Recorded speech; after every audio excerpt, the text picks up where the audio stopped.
Barreto, meu amigo, muito obrigado. Como é bom ter com você aqui com a gente. É sempre bom bater um papo contigo. O prazer é todo meu, eu agradeço o convite, né? E é uma honra estar aqui, né, batendo esse papo contigo, né, que tanto me inspirou aí, né, ao longo desses dois ciclos olímpicos que a gente realizou juntos, né? É, Então isso vamos aí. O nessa. Barreto, ele teve comigo nas duas primeiras Olimpíadas do skate, tanto em Tóquio, na época da pandemia, como agora em Paris, uma questão diferente, uma Olimpíada diferente. Foi a primeira nossa já com público, então talvez a gente toque nesses assuntos, mas eu queria começar perguntando para você, Barreto, lá atrás, esquece o Barreto o fisioterapeuta, o Barreto o doutor. Lá atrás, qual a tua primeira lembrança de esporte? O que que o esporte, a primeira vez que você olhou e falou, pô, que legal. Como é que isso mexeu com você? Ah, isso daí vem de família, né? Vem dos pais, né, cara? Então, a minha infância ela foi muito rica nessa parte esportiva, né? Até de brincadeiras de rua, né? Que eu acho que hoje em dia já não tem mais, infelizmente, né? Cara, isso é uma coisa que é muito ruim, né, Pô, cara? faz Isso é uma coisa que muita eu fico falta, pensando, né? da bicicleta na rua até o futebol mesmo na rua. Pois Hoje já não é, dá mais. hoje a gente se virava, né? Então era Sim, tudo na rua, né? Então a gente jogava bola na rua, jogava aquele antigo taco, lembra? Né? Jogar taco, né? E aí ia pegar onda, enfim. A gente teve uma infância muito rica em variedade de esportes, né? Que eu acho que é um tema importante, né, Duda? E que eu acho que a gente vai abordar ele aqui sim, também. sim. Mas eu vivenciei isso na minha infância, na minha adolescência, até chegar naquela fase do funil, né? Que é assim, ou você vai virar profissional do esporte, ou você vai estudar. Na minha época, né, na nossa época, a gente tinha que estudar, fazer uma faculdade para ser alguém na vida. Né? Então chegou nesse ponto aí que eu falei assim, ó, acho melhor eu estudar, porque viver do esporte eu não vou conseguir mais, Tá, entendeu? mas em relação assim, quando você é criança, você teve alguma cena? Eu vou te falar a minha, por exemplo. A Uhum, minha foi a Olimpíada 84. Claro que eu já tinha outras, né? Eu tinha com 11 anos, estava quase jogando, entrando no basquete, mesmo com essa altura, eu estava quase entrando no basquete. Mas eu lembro muito claramente a Olimpíada 84, a vitória do Joaquim Cruz. Para mim, aquilo ali uhum. foi o uau, né? Quero fazer parte daquilo. Como é que eu vou fazer parte daquilo? Aquilo foi o meu primeiro chamado. Não tinha habilidade para ser atleta, mas o mundo do esporte me ganhou ali na final do Joaquim Cruz. Você tem esse tipo de Eu lembrança? tenho, eu tenho uma lembrança assim, acho que foi a Copa de 86 no México, né? Então a gente assistia a Copa do Mundo e ia pra rua jogar bola. Ali foi a que eu fui fisgado também pelo esporte, né? Você teve nessa época, assim, ou nessa época, ou em época, algum ídolo, alguma referência? Pode ser futebol, qualquer esporte, mas alguém que você fala. O meu foi o Joaquim Cruz, Uhum. que não é nem o esporte, né? Assim, eu adoro todos os esportes, mas não é o esporte do meu coração. Mas a minha referência, o meu ídolo é o Joaquim Cruz. E, Eu acho que a minha referência, assim, que eu me recordo foram os atletas da minha cidade. Os que se destacaram na minha cidade. legal. Não foi nem, né, aquela. Sim, Então eu lembro do Wagner Pupo, né, que foi um surfista que hoje tem os filhos, o Miguel e o Samuel Pupo no circuito legal. mundial, né? É. Então eles foram minha referência assim de entender assim, pô, cara, o esporte vale a pena seguir, vale a pena viver, te dá um outro direcionamento de vida, né? Então acho que ele foi um nome assim que me chamou a atenção e que foi uma referência, apesar de não ter aquele vulto olímpico, né, Sim, aquela mas coisa foi tua tradicional, mas referência, foi né? minha referência, entendeu? E veio da minha cidade, né, cara? Apesar de ser uma cidadezinha pequena, né, mas que sempre fomenta, né, algum atleta, né, e algum destaque no esporte, você entendeu? É legal essas referências, né? Porque depois, como eu falei, eu fui jogar basquete e, óbvio, né? As referências máximas estão todas aí. Na minha época, Oscar, tal. Mas tem um cara que jogou no Inter, o Ayrton, que nem virou profissional, que pra mim é o melhor cara que eu vi jogar na minha vida, né? Tá Então tem vendo? essas A referências, gente né? marca, né? É, Marca a gente, é, né? Então, isso foi interessante para mim, foi importante, assim. Até na minha. Eu devia ter ali meus 14, 15 anos. E isso fez eu mudar do esporte coletivo para o individual. Né? Então, até então, eu fazia parte da seleção, né, da cidade de futebol. E eu sempre tive facilidade para esporte, né? Eu sempre, Legal, legal. né, aquela coisa de, sabe, quando você vai jogar bola, você se joga bem, você vai jogar tênis, você joga bem, né? Então, sempre foi, mas você fica sempre no meio termo, porque quando Sim. você, né, acaba sendo bom em multiesportes, você nunca estoura em um específico, você entendeu? Eu vou tocar para frente nesse tema aí de multisportes, que eu quero ver se existe, se a minha tese tem alguma coisa científica, mas eu tenho uma tese, tá? Vamos Vamos lá, debater. vamos lá, vamos debater. Mas na tua infância, você teve alguma experiência competitiva Na de... verdade, desde quando eu comecei as escolinhas, a gente começava, já fomentava-se a competição, né? Seja ela municipal, depois intermunicipal, depois regional, e aí depois chegava a nível brasileiro, né? Eu parei no nível regional, né? Mas você lembra, assim, aquela sensação de ir dormir pro dia seguinte, vou jogar, vou Assim, competir? era sempre aquela gastura, né? Aquela ansiedade, não dorme bem, O que era, futebol? né? Era futebol. E aí depois quando eu cheguei depois que eu fiz os regionais, que aí eu me entendi que eu também era meio brigão, né? Então nos esportes coletivos, né, eu cobrava muito de todo mundo, entendeu? E aí eu falei assim, cara, não vai dar para eu continuar no coletivo, acho melhor eu individualizar, né, e ir carreira solo. E aí nessa fase eu já estava na transição, já estava, né, pegando onda, surfava, né, mas era aquela história, né, Duda? Naquela época, a gente está falando, pô, há 40 anos atrás, 35 anos atrás, era um esporte marginalizado, né? Sim, sim. E que a gente tinha sempre um preconceito, principalmente dos nossos pais, né? Então era aquela coisa assim, pô, vai virar surfista? Pô, surfista não, né? Mas hoje a gente teve uma reviravolta nos esportes radicais, né? Seus pais questionaram o surf? Muito assim, eu tinha que pegar. Meu pai sempre me deu liberdade total, minha mãe era mais linha Rígido. dura, né? Então ele me deu uma prancha e eu deixava a prancha escondida. E aí para eu ir surfar eu ia para casa do Caramba! amigo, né? Em determinada fase da vida lá, né? Eu ia brincar na casa do amigo e minha prancha estava na casa desse amigo e a gente ia surfar. Né? E tomava banho na casa do amigo e voltava para casa e estava tudo bem. Bonitinho, nossa. Né? Meu pai sabia, minha mãe não. Talvez ela fique sabendo Ainda agora. né? E aí durou uma fase, depois, né, liberou, e aí ela entendeu que é esporte, e todo esporte faz bem, né, e é benéfico, né, para a formação até do caráter da pessoa. Né? Sem dúvida, sem dúvida. Você tem falando de pais, assim, você tem alguma lembrança, boa ou ruim, e óbvio, não precisa dar nome, mas de atitude de pais, de amigos ou de concorrentes, assim, que te marcou, ou pro bem ou pro mal? Você tem alguma lembrança disso? Olha, tenho da minha fase e depois da fase profissional, já atuando como profissional, né, no esporte. Da minha fase eu carrego só lembranças positivas, né? Então, dos meus pais, eles nunca me colocaram pressão, né? Eles sempre foram pais, né? E sempre perguntaram o que você gostaria de fazer. Você quer fazer isso? Quer fazer aquilo? Ah, tá bem, tá jogando bem, tá legal, tá tudo bem, precisa de alguma coisa, não precisa de nada. Então, eles nunca interferiram no quesito assim, passarem de pais para treinadores, para cobrança, né, individual, ou para cobrar uma posição, esse esporte que você está fazendo aí, o que vai virar? O que você vai, qual que é a sua pretensão com esse esporte? Não, sempre me deixaram à vontade, e aí eu convivi com alguns pais que faziam pressões, né, nesses amigos, nesses colegas, e naturalmente desmotivavam, né, a criança ou o adolescente ou o amigo na época, né, a praticar o esporte. Profissionalmente, eu já vi muito pai achar que está motivando e está desmotivando o filho. Você lembra da tua infância algum... De novo, não precisa de nome, não. O objetivo era mais entender esse assunto do pai e da mãe. Algum moleque, alguma menina que tinha um talento, mas que os pais... Teve uns 2 ou 3 amigos aí que eram para ser grandes nomes do esporte e abandonaram por conta da pressão familiar, entendeu? Então, acho que teve muita projeção, né, do pai ou da mãe em cima da criança, né, do amigo, e isso fez com que, assim, o que era brincadeira, diversão, né, se tornasse uma obrigação.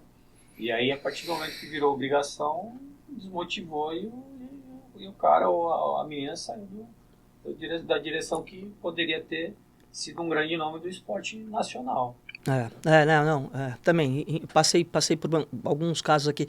Eu vou ter vários episódios aqui, eu não sei se eu vou lembrar de vários casos, espero que eu lembre, mas um que eu lembro bem, e quem jogou basquete comigo na mesma época, e é um fato até, eu digo engraçado, a gente tinha um pai de um amigo, o pai do Fernando Toro, o Fernando Toro era um pivôzão, um dos melhores do time, e o pai dele cismava com os 3 segundos no garrafão. Ele tinha uma voz muito potente. E ele, todo o ataque do outro time, no ataque do outro time, ele ficava gritando em voz alta no ginásio, 1, 2, chegava até 8, pro juiz marcar os 3 segundos. Cara, isso é tão marcante, engraçado, aconteceu, eu tinha 12, 13 anos, 40 anos atrás, e isso ficou marcante pela atitude dele, é uma coisa que eu não esqueço. Espero que eu lembre de outros casos aqui para dividir, mas são vários. Bom, mas assim como eu, o lado técnico nos parou no esporte, né? Não é para nós. Quando é que você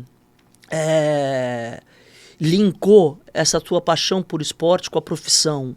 Isso foi uma coisa que foi acontecendo ou foi não? Você falou, eu vou atrás disso, eu quero viver disso. Foi acontecendo, é bem curioso, é uma curiosidade que a gente tem ao longo da...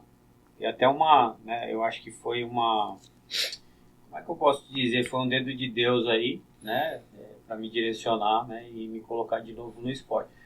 A verdade é assim, chegou numa certa fase da vida, né? Que eu estava meio perdido ali, não sabia o que fazer. E aí, né? Eu estava na veia competitiva do surf, né? Eu competia a nível regional. E aí eu me machuquei e tive com 18 anos, eu acho 17 anos, se eu não me engano. Eu tive uma hérnia de disco na lombar. Caramba! Foi bem precoce. E foi aquela coisa de entrar em crise, travar a coluna, enfim. E aí fui para um especialista, o cara, né, me indicou a fisioterapia, né, para se reabilitar, para se tratar. E aí eu fui fazer a fisioterapia, mas era aquela fisioterapia de liga e desliga aparelho. Ou seja, não melhorava. Fiquei meses com a coluna travada. E, pô, travar um moleque de 17 anos, imagina, né, a agonia que é você ficar ali sem poder fazer nada, né? Atividade. E aí, tô lá um belo dia lá, em casa, daí tô no sofá, né? Não lembro se era sofá ou se era uma cama, enfim. Mas aí eu vejo uma propaganda de TV com um curso de fisioterapia com vestibular para tal data. Nossa! Aí eu falei assim, quer saber? Acho que eu vou estudar e vou me Para entender o que eu tenho? Exatamente. Pô, que louco isso, que legal. E por incrível que pareça, né, fiz isso. E entrei na faculdade e as coisas caíam assim, sabe? Quando você não precisa, era assim, eu não precisava levar caderno. Né? As coisas encaixavam na minha cabeça de tal forma que até os professores falaram assim, cara, não é possível. Você tá colando, cara. Porque eu não vejo você com caderno aqui, né? Eu vejo você prestando atenção, mas eu não vejo você com caderno e, cara, você é o primeiro a sair.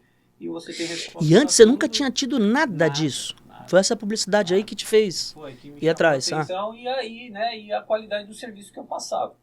Né? Então, aí quando eu entrei quando eu comecei a estudar, comecei a me graduar, eu já sabia que uma coisa que eu sabia que eu não queria fazer, entrar na profissão e ligar e desligar aparelho. Né? Então eu queria alguma outra alternativa, né, dentro da profissão para me cuidar. Quando você diz ligar e desligar aparelho? Esses aparelhinhos, né, de eletroterapia, né, de milagre aí. Essas coisinhas coloca lá você deitado numa maca e liga um aparelho e deixa você lá. Né? Eu acho que a fisioterapia não é isso. A fisioterapia é uma terapia através de movimento, uma terapia manual. Né? Então, quando eu entrei, esse já era o meu objetivo, era a minha vontade de trabalhar dessa forma. E naquela época, né, a gente está falando de mais de 20 anos atrás, a terapia manual, ela não era tão, né, divulgada e tão em evidência dentro da fisioterapia. E aí, ao longo dos anos, ela foi se evidenciando e foi se tornando uma técnica que hoje é quase a principal de um fisioterapeuta, principalmente se o fisioterapeuta quer trabalhar com esporte. Né? Então, você tem que... Acho que para trabalhar com esporte, você tem que ter algumas sacadinhas. Primeiro, você pensar rápido. Né? E segundo, é você trabalhar realmente com a mão. Né? E não ficar ligando ou desligando o aparelho. Porque a terapia manual, ou a osteopatia, ou a quiropraxia, que são essas vertentes de terapia manual, são técnicas que realmente elas vão te tratar, vão te cuidar. né, de uma forma global, e ela vai buscar lá a raiz do comprometimento, né, e vai diminuir a sua sintomatologia. Né? Antigamente a gente tratava a sintomatologia. Né? Então, por exemplo, eu estava com uma hernia de disco lá, o que a pessoa, o profissional queria fazer? Diminuir o meu sinal, diminuir o meu sintoma. Entendeu? Quando na verdade eu tinha um problema maior. Esse problema tinha que ser tratado, que não foi. E aí quando eu fui entender... Cuidar da causa mesmo. Cuidar da causa, entendeu? Então, eu acho que hoje a fisioterapia ela tem muito espaço e principalmente ela se deve à fisioterapia esportiva. Né? A gente ganhou muita notoriedade, né? Nitidamente, né, quantos atletas que agradecem quando conseguem performar ao fisioterapeuta, né? Obviamente que tem uma equipe multidisciplinar, mas a gente sempre acaba sendo linha de frente. Sim, porque tá realmente, literalmente pondo a mão e estando junto, não tem hora, né? Não tem hora. Entendeu? E tá sempre ali, né? Enfim, tá acompanhando. E a gente acaba, né entendendo e tratando, né? E cuidando. Né? A gente acaba cuidando, você entendeu? Se tornou uma relação, obviamente, de confiança, mas de muita pessoalidade, né? O relacionamento é muito forte, né? Bom, mas aí saímos do Barreto entrando na faculdade para o Barreto de 2 Olimpíadas, passando por clube de futebol, atendendo uma porrada de atleta importante e tal. E eu queria entrar nesse ponto que você tocou agora, da questão da equipe multidisciplinar. Porque eu acho que está acontecendo agora, com a questão da psicologia, um movimento que há uns 10 anos atrás foi da fisioterapia, né? Porque antes era um negócio, imagina, fisioterapia é para fresco, né? Aí de repente a fisioterapia começou a resolver vários problemas de atletas de renome, então a fisioterapia foi aceita pela comunidade esportiva. Eu tô falando de 10 anos, pode ser um pouco mais, mas mais ou menos isso. E agora a gente está chegando na vez da psicologia, que também já é uma coisa muito antiga, porém cada vez mais se entende a necessidade, os atletas de ponta têm falado isso. Eu queria que você fizesse um paralelo ali da questão de preparação do profissional e preparação do jovem atleta. Como é que você vê essas distinções feitas de maneiras profissionais, mas eu entendo que são diferentes, né? Por uma questão de maturidade psicológica, por uma questão de maturidade física. Eu queria que você fizesse um paralelo rápido, claro, né? Eu não estou querendo que você faça de todas as terapias, de todas as áreas da medicina, mas eu queria que, principalmente na tua área, que você fizesse ali, hoje, já um profissional, graças a Deus, bem-sucedido, com experiência, com relevância no mercado. Como é que você vê a diferença da preparação para o profissional, que é onde você está hoje, para a preparação para aquele teu time de futebol lá de 15, 16 anos e que hoje, cara, tem um número muito maior, né? Como é que você vê isso hoje? Olha, se a gente for pegar a criança, né, a criança ela tá em formação de tudo, né? Seja ela músculo-esquelética, sistema nervoso, né? A gente fala que ela está, se a gente pegar a faixa etária ali de 10 a 14 anos, a gente tem a gente precisa maturar uma plasticidade neural da criança, né? Então, o que essa fase seria mais indicado para uma criança, né? Seria fazer um cross sports, né? Então, a gente não ficaria apenas num esporte só. Então, é interessante nessa fase, a criança, cara, tudo bem que ela tem o esporte favorito dela e que ela se destaca ali naquele esporte, mas seria interessante ela, para adquirir variabilidade e habilidade, fazer outras modalidades esportivas e também isso iria trabalhar a parte psicológica da criança, para não ser maçante. Essa é a minha tese de leigo que eu te falei lá atrás. Eu tive a oportunidade de trabalhar com o Neymar, tive a oportunidade de trabalhar com outros esportistas desse nível, assim. E para mim, cara, é quase que matemático essa questão de na idade lá de 12, 14, você trabalhar vários esportes, porque a tua coordenação motora vai ser desenvolvida, não interessa para que modalidade que você goste. Exato. Eu estou falando isso porque, claramente, cara, quando eu via esses grandes nomes que eu trabalhei fazendo outras atividades, outros esportes, é impressionante Pois é. a capacidade que eles têm, né? É a habilidade que foi adquirida nessa fase, entendeu? Então é uma fase de maturação de plasticidade neural, né, cara? Então é treinar coordenação, né, agilidade, né? Tudo isso envolve é a fase da criança. Então você treina o handball, vai te beneficiar de qualquer jeito no futebol. Vai, né? E essa variabilidade toda, né, de estímulos, né, seja eles esportivos, né, seja ela de até os estímulos controlados que a gente fala, que os treinamentos, né? Essa fase da criança é uma fase para desenvolver essas valências e não para colocar a criança lá para fazer força, né? Para trabalhar academia, né? Então tem que ser muito mais lúdico, né? Muito mais versátil e desenvolver essas variabilidades. Qual a idade que a gente tem que começar a virar a chave? Eu acho que depois dos 15 anos a gente já começa, o adolescente ele já começa a ter, né, um outro perfil, ele já começa a ganhar força, né, o corpo, né, já tem alguns estirões ali de crescimento, então a parte a variação músculo-esquelética vai variar menos daqui para variar frente. menos, né?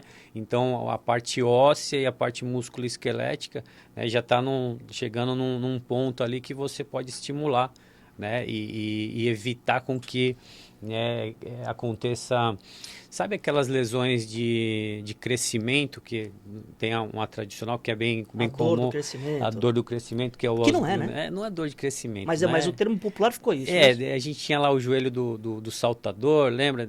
Aí tem uma fase pré-determinada. Chegou nos 16 anos, essa dor vai sumir, entendeu? Então é controlar, então por isso que a fase da criança a gente tem que controlar esse estímulo de força, esse estímulo de impacto, né? Para a hora que fazer essa transição da criança para o adolescente não ficar com essas sequelas. Você entendeu? Não é por mim, não estou querendo uma consulta de graça, mas eu tenho 2 filhos, um de 16 e outro de quase 13. E dá para perceber claramente a diferença entre eles física, que há um tempo atrás era quase... Não era imperceptível, tinha uma diferença ali, mas agora o de 16 com o de 13 dá uma diferença grande. Significativa. Eu não vou nem entrar nos casos excepcionais do skate, por exemplo, gente com 11, 12, 13 anos, porque aí são as excepcionalidades, né, claro. São as exceções. Mas né? assim, no normal, o que você me aconselharia de treino físico para os dois, independente da modalidade, de cargas, de repetição, de dias de treinamento? Quais são as principais diferenças? Eu acho, na vertente, hoje a profissionalização da criança é precoce, né? Mas se a gente fazer essa divisão dos 10 ali, mais ou menos, até os 14, eu acho que se a gente fosse trabalhar, é a minha visão e minha opinião, né? Se a gente fosse trabalhar com a criança, teria que ser algo mais lúdico mesmo. Então, o que seria o lúdico? Quando a gente está falando assim, vamos simular movimentos, trocas de direções, né? Eu também não gosto de trabalhar assim, sabe, o desequilíbrio, né, da criança, porque eu acho que ali, né, conforme você vai estimulando, você vai criando situações unipodal, ou seja, de uma perna só ou de 2 pernas só, você já mexe com esse equilíbrio, né, tanto muscular quanto a nível sensorial também da criança. Eu acho que eu estimularia nesse sentido, por exemplo, agilidade, sabe aquelas escadinhas, se colocar escadinha, cone, troca de direção. Isso tem a ver com coordenação motora também. Coordenação motora, que é a fase da coordenação. Igual você estava falando, você tem um de 13 e um de 16. Já para o de 16, a gente já pensaria já num trabalho de mais, né, fortalecimento da musculatura, já um trabalho já prevenindo possíveis lesões que podem ocorrer. Então, assim, a gente vai ter que voltar lá atrás, onde a gente começou da variabilidade do esporte, de cross sport, de cruzar, né, vários esportes para desenvolver as habilidades da criança. E isso faz com que diminua o percentual de lesão, né? Isso é estatístico, não sou eu que estou inventando aqui não, mas diminui em quase 50% a chance do adolescente se machucar. Quando ele tem essa variabilidade lá, quando ele era criança. De exercícios, né? habilidades, então, quanto maior a variabilidade, menos chance ou, né, lesão vai ocorrer, porque o esporte, cara, Sim, Tem faz parte. previsibilidade do esporte, né? E tudo que começa a ter performance vai puxando os seus limites. Então, a chance de você ter lesão é alta, né? Mas quando você tem lá na infância todo esse trabalhinho de variabilidade, é importante citar também, Dudu, eu vou interromper minha Não, linha de bola, raciocínio lógico, aqui, manda bola. mas igual você estava falando da equipe multidisciplinar, né? Olha, a minha experiência de início de carreira não foi boa com a equipe multidisciplinar, porque tinha muito ego e cada um fazia o seu e era isso. E se você palpitasse na área do outro profissional, meu Deus do céu, era coisa assim, o cara ficava de mal e virava o rosto para você. Você entendeu? Hoje eu já não vejo tanto isso, né? Por exemplo, a gente teve um, né, dentro do nosso trabalho em conjunto, eu sempre falei isso também, que a gente conseguiu construir uma equipe que era, cara, era boa, né? A gente conseguia se comunicar e eu poderia chegar, como várias vezes eu cheguei para a psicóloga, conversei com a psicóloga, passei o perfil do atleta para a psicóloga e isso eu ajudava o serviço dela e ela me passava e ajudava o meu serviço, né? E assim foi com o médico, assim, né, foi com o técnico, né? Então a gente funcionou como uma equipe multidisciplinar quando na verdade é muito difícil isso ocorrer. Então eu passei pelo futebol profissional, a gente não teve um bom alinhamento com a equipe multidisciplinar. Passei pelo beisebol, pela seleção de beisebol, né? Também a gente não tem, na verdade a gente não tinha nenhuma equipe multidisciplinar. Na verdade, a gente tinha o fisioterapeuta e o preparador físico, e os preparadores físicos, eu aprendi muito com os preparadores físicos porque eles eram cubanos, né? Então, eles tinham a seleção de beisebol trouxe uma equipe de Cuba, né? Então, os caras são criativos pra caramba, né? Porque os caras não têm estrutura nenhuma. Não tem então estrutura nenhuma, então, pô, aprendi muito do que hoje se fala de treinamento funcional. Comecei no esporte há uns 20 anos, mas de 15 para cá, que mais em alto nível, é a necessidade do trabalho multidisciplinar, cara. Porque de forma muito prática, o determinado ganha do talentoso. Exato. Isso é O talentoso até pode ganhar do determinado numa conjunção de fatores, estrelas e sortes da vida, mas normalmente o determinado ganha muito mais que o talentoso. E quando você tiver a sorte do talentoso ser determinado, aí Pô, aí é o encontro, é um encontro dos astros. E acho que vai muito desse cara poder também encontrar uma equipe multidisciplinar. Eu tenho acompanhado muito tênis, tenho acompanhado muito outros esportes que hoje, né, aquilo que a gente está falando, o cara já entende do alto nível que não adianta mais o talento dele. Uhum. Se ele não tiver junto o preparador, o fisioterapeuta, psicólogo e um entourage, um staff em torno, o cara não vai. Então eu sou, você falou aí da equipe multidisciplinar, mas eu sou um defensor ferrenho de que em esporte em alto nível não tem mais. Mas voltando lá, só um pouquinho num ponto que eu né, queria pontuar contigo, a questão né, a gente estava falando da diferença de carga, de valências, de repetição e tal. Nessa idade, tem muita lenda, e confesso que vou querer saber a resposta agora, sobre o descanso. Isso é fundamental. Para um moleque de 13 anos é fundamental. Para um moleque de 15 tem anos... que dormir bem. Na verdade, o sono é reparador. E o lance de treinar 2, 3 vezes por dia, isso ajuda ou isso atrapalha? Depende, né? O fato é assim... Eu estou falando por questão de sobrecarga, né? Claro que não um dia. Se a gente for pensar, vamos pensar cientificamente, né? Se a gente dá estímulos constantes, né? Para você melhorar, você precisa descansar. Se você não descansa, você entra num desgaste. E se você entra num desgaste, a sua performance naturalmente vai cair. Então, se eu pego lá uma criança lá, se eu pego de 12, 13 anos e começo a fazer treino nela, né, o treino controlado, que seria, né, fora da atividade esportiva dela. Obviamente que eu vou diminuir, né, a performance dessa criança. Né? Porque aqui eu estou sobrecarregando ela aqui fora, dela vai para o esporte dela, ela teoricamente ou, né, visivelmente, fisicamente, ela vai estar cansada. Se ela está cansada, diminui concentração, diminui força e automaticamente vai diminuir técnica. E aumenta a possibilidade de contusão. E aumenta a possibilidade de lesão. Eu estou expondo ela, né, a uma possível lesão, você entendeu? Então o descanso é fundamental. O descanso, a alimentação, a hidratação, né, tudo isso faz parte hoje do rol né?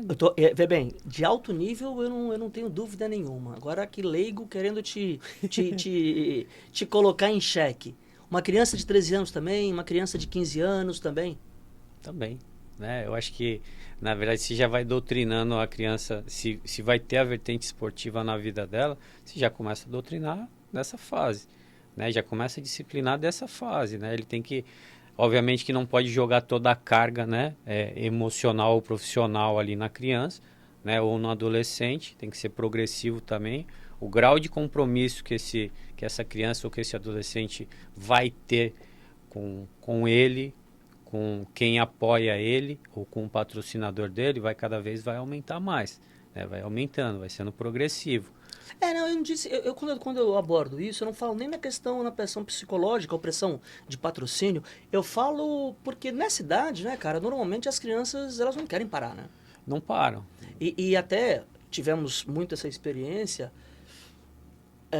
quando ela não está exercendo a sua atividade, ela quer fazer outra. Exato. Né? Exato. A gente teve muito isso no skate, né? Que tudo bem, a pessoa não ia para a pista, mas estava perambulando em outras coisas e não descansava, não recuperava. E quantas vezes a gente chamou a atenção disso? Sim, chamava atenção, mas sempre vinha aquele, mas é 14 anos, né? Recupera rápido e tal. Então, por isso que eu estou colocando esse ponto. Você acha que quando você entra numa questão de competição, não interessa o nível, 14, 15 anos, normalmente, né? Normalmente está em jogos regionais, jogos escolares ou jogos estaduais, né?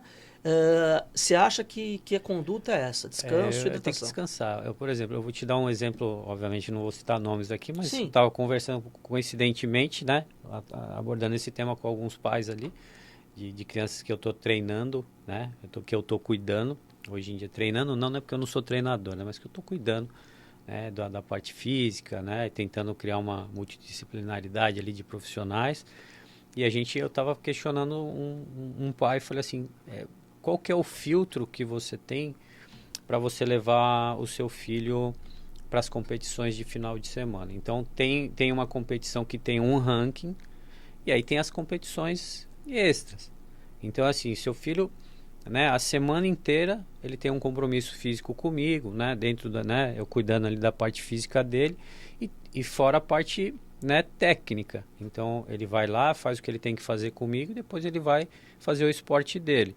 E aí todo final de semana ele tem uma competição para fazer. E essa competição não é perto da casa dele, né? Ele gasta 6 horas de carro para chegar numa quadra, depois num outro final de semana gasta 8, Foi o que eu falei para ele assim, qual que é o filtro que você tem hoje de seleção para você escolher em qual campeonato você vai participar, ou você vai levar seu filho para participar? Porque nesse ritmo que tá, ele não vai aguentar. Eu tô falando de um menino de 13 anos, de 14 anos, entendeu? Então assim, nitidamente a gente vê o desgaste psicológico dele. Acho que eu ia falar, desgaste psicológico, não necessariamente físico. Né? Desgaste psicológico. Eu tenho mais dois assuntos para tratar com você, que eu queria ir nessa mesma linha, tal. Você é pai. Sou pai. A sua filha está praticando algum esporte? Tá no tênis. No tênis. E vai bem, hein? Não é porque eu sou pai, hein? E vai bem. Como é que o Barreto pai vai... legal. Como é que o Barreto pai vai ver a filha, não o Barreto profissional? Como é que você consegue administrar essa questão de, na hora de olhar para ele e ver tua filha, não ver um paciente? Né? Porque é natural, né? A gente brinca bastante que dentista, quando conversa com você, fica olhando pra tua boca porque o cara não consegue. É hábito, né? Sim. E você vai lá, você trabalha quase que a semana inteira com isso, 10, 12 horas por dia, tal, chega em casa, tua filha, no final de semana você vai ver ela jogar, vai o Barreto fisioterapeuta ou vai o Barreto pai? Na verdade, assim, é uma briga, né? É uma briga interna constante. Mas por todas as experiências que a gente já passou, que a gente viveu, eu tento ser pai. Né? Eu não tento ser o profissional ali, né? E não cabe a mim ser o profissional. Ela tem técnico? Ela tem o técnico dela, e aí às vezes eu bato um papo com o técnico dela, ele vem, conversa comigo e fala, vou até falar o nome dele, Luciano, o que você falar, tá falado. Se você precisar puxar a orelha dela ali, pode puxar, fica à vontade. Esse é o seu papel. O meu papel aqui é só de olhar. Sim, né? Eu sim. tento ser pai, até pelas experiências que eu vejo e que eu tive ao longo da minha carreira. Né? A gente vive do esporte, né, cara? Sim, Então, sim. eu vi tanta É coisa assim, muito ruim, né, muito cara? ruim, né, cara? Eu tenho uma teoria assim que muitas vezes alguns pais dizem, não, mas eu não vou abrir mão da educação do meu filho. Eu estou falando de esporte.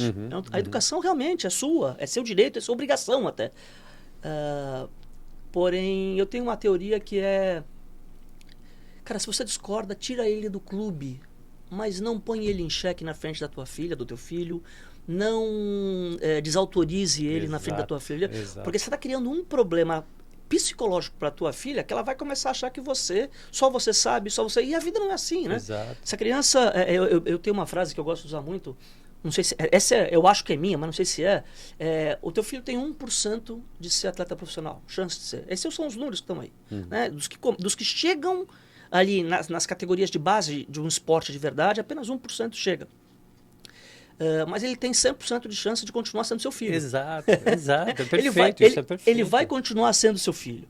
Então, naquele momento, seja pai, seja mãe, e deixa o profissional que você escolheu, né? Seu filho com 12 anos, com 11 anos, não saiu de casa sozinho e pegou e escolheu o técnico. Você que escolheu. Pois é. Se você discorda, mantenha a educação, matricule em outro lugar, mas desautorizar teu filho. Eu estou te fazendo essa pergunta porque eu quero assim, eu vou entrevistar, estou entrevistando vários nomes do esporte como você aqui, e eu quero pegar nesse ponto da questão do pai, né? Como é que você lida com isso? Eu acho que ela se sente mais pressionada do que, né, eu faço pressão nela, porque eu faço zero pressão, mas eu acho que por ela entender que a gente trabalha com esporte, né, ela se sente pressionada quando eu estou presente. Né, eu notei isso em algumas partidas, né, e depois eu conversei com ela. Ela falou assim: pai, quando você está ali, você tira a minha atenção, eu fico mais olhando para você do que, né, me concentrando no jogo. Eu falei: pois você está fazendo errado. Porque ali dos casos, né? eu sou seu pai, entendeu? Eu estou ali para te assistir. Né, eu quero ver você jogar, assim, entendeu? Eu não estou ali para te corrigir ou para te criticar. Né? Não é essa a minha função. Minha função é ser seu pai. Entendeu? Então relaxa, vai lá e faz Esse é o grande seu desafio, jogo, né? entendeu? Esse é o grande desafio. Ir para arquibancada. Pai na arquibancada não é fácil, a Não gente é sabe fácil. que não é fácil, mas eu acho que a gente ajuda mais deixando os profissionais trabalharem do que a gente, né? Eu falo muito isso, né? Você está descontente com o técnico ou com o fisioterapeuta, tira. Mas tá tudo bem. Exato. Agora, se o cara fala para fazer e você diz que não, você tá trazendo um problema pro teu filho, para sua filha, você não tá trazendo nenhuma solução. Barretão, aí na tua área, e falando do pior no esporte, que é a lesão, né? Uhum. A fisioterapia hoje, ela ficou muito reconhecida por prevenir. Antes era só remediar, hoje o trabalho do fisioterapeuta é para prevenir, mas lesões acontecem. Esportes de alto impacto, esportes de contato, a lesão vai acontecer. É claro que quanto mais preparado você tiver, menos chance de acontecer, mas na vida de um atleta é difícil alguém passar uma vida sem uma lesão.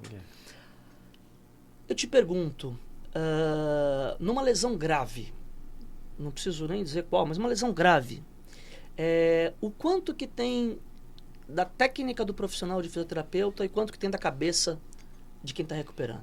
Eu acho que os dois são... É meio a meio, né? Você acha que é meio a meio? Acho que é meio a meio. Porque, assim, primeiro, assim, o atleta ele tem que confiar no profissional. Ele confiando no profissional, eu acho que já é 20, 30% da melhora, né, do quadro de lesão do atleta. Né? Ele confiando e você tendo a habilidade, obviamente, você tendo a técnica, né? Então, você precisa ser capacitado para estar ali. Né? Então, você dando resultado para o atleta, e como é que você ganha a confiança do atleta? Você trazendo o resultado para ele. Então, ele tendo uma lesão importante, você vai lá e consegue resolver essa lesão. E aí você traz tranquilidade e traz confiança para o atleta.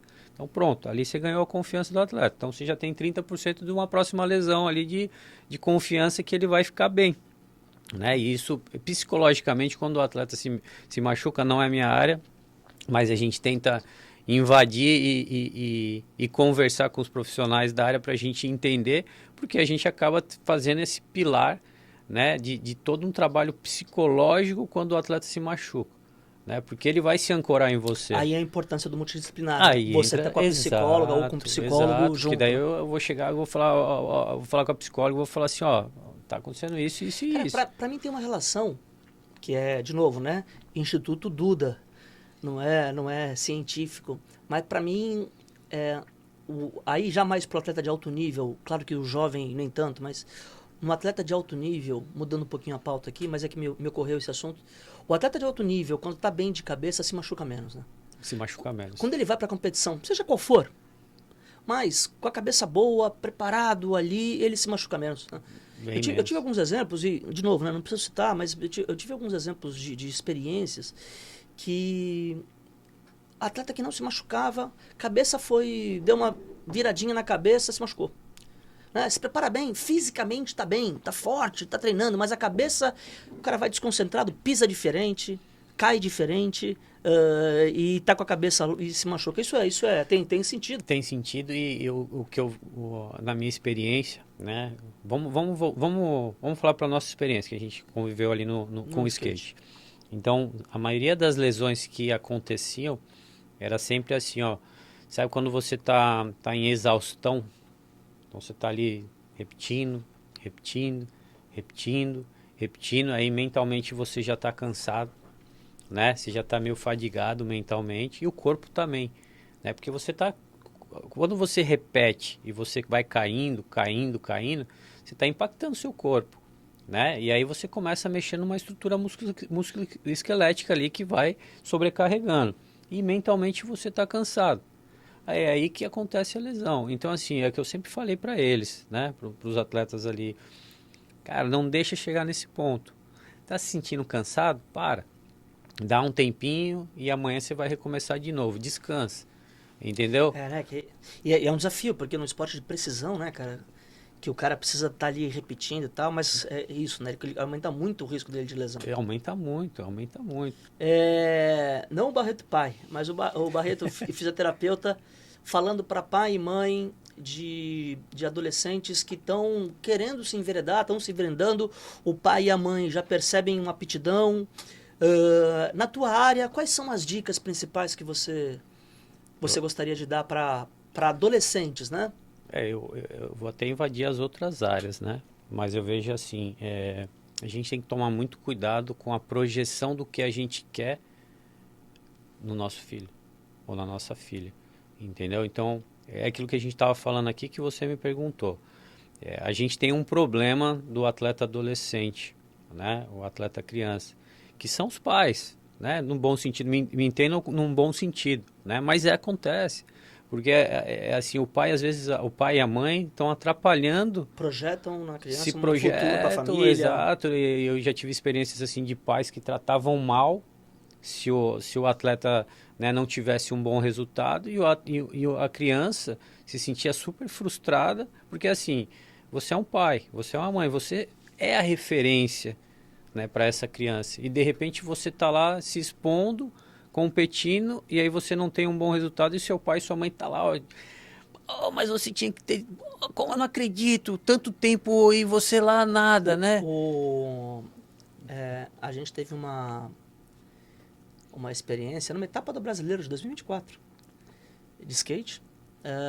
Um juiz saiu da cabine e partiu para cima do pai. Acho que o pai tomou aquele susto, né, do tipo, passei do limite. Cara, e vou te falar, as informações sobre o pai são boas. Só que se perdeu no personagem de querer... É difícil, né? Então, bom, respondendo a tua pergunta, eu acho que a minha resposta é assim, pai e mãe, sejam pai e mãe e apoiem os seus filhos, né? Eu acho que essa é a função. Quando a gente... o que acontece muito é também, né, o filho às vezes ser o arrimo da família. Então, tem uma expectativa ali de uma pressão dos próprios pais para a criança vingar, né? Porque ali vai tentar salvar ali, né, o pãozinho de cada dia ali da família, você entendeu? Mas não vai ser assim que vai funcionar a coisa, né? Então, eu acho que assim, pai e mãe tem que ser pai e mãe e tem que confiar na equipe que está ali cuidando da criança. E que eles escolheram, né? Que eles escolheram, entendeu? Porque se eles não escolheram, eles escolheram um clube. Exato. O escolheu, então eles têm que ter essa relação de confiança. Tem que ter a relação de confiança. Então, a parte técnica é da equipe técnica, né? Então, resumidamente, né, a minha mensagem é assim, sejam pais, sejam mães e apoiem os seus filhos. Se quer levar no esporte, quer levar uma vida esportiva, então esse é o caminho, entendeu? E confie nos profissionais. A gente está ali sempre para ajudá-los, né? Boa, Barretão. Cara, muito obrigado. Esse é um assunto que eu acho que eu passaria dias aqui com o Barreto. Já fizemos várias viagens juntos, conversando muito sobre o tema, mas é um assunto que a gente gosta muito. Eu te agradeço muito pela presença, Barreto.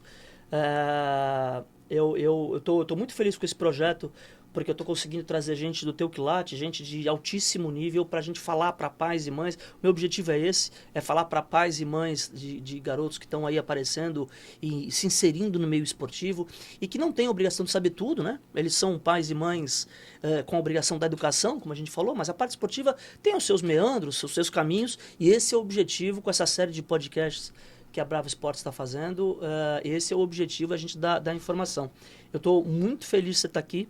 Eu também, e, assim, é um prazer e mais uma vez assim, eu me sinto lisonjeado, né, por tudo que a gente já vivenciou e que eu sempre falei para você, né, então é uma honra estar aqui com você. Não, obrigado, cara. A gente trabalhou muito tempo junto, a gente não trabalha mais junto, mas fica a amizade, fica esse respeito profissional e eu quando te convidei, você aceitou, eu realmente fiquei muito feliz. Tenho aqui agora, ó, pega aqui, ó, aqui pega ou não? Aqui pega? Pega, mostra pra aquela ali, ó, aquela ali tá fechadinha ali, né? Ó, um presentinho aqui do meu amigo Juliano da UON pro Barreto. Barretão tem aí um voucherzinho pra pegar no site da UON. Eu vou falar um negócio pra vocês, ó, primeira vez... Depois de 7, 8 anos trabalhando com esse cara aqui, que ele me deu um presentinho. Não fui eu não, foi o Juliano. Foi o Juliano, não fui eu não. E como eu sempre falava ao chefe, pô, tem que fazer um agrado aí, né? Ó, tá aí um agrado, tá aí um agrado, um voucherzinho. Obrigado, da melhor loja de roupa de Santos. Eles têm loja no Pramar, tem loja na Eloy Fernandes, tem o site deles de venda. Pô, e ele bacana. Tá apoiando essa nossa iniciativa. Legal. É um cara super parceiro. E ele falou, pô, pros convidados eu vou dar um voucher, eles vão... Você vai começar a se vestir melhor. Você vai começar melhor, você vai ficar mais na estica, né? Vai então, meu amigo. Meu amigo, obrigado. Cara, muito prazer. Sucesso. Obrigado mesmo. E foi um prazer estar aqui com você. Tamo aí.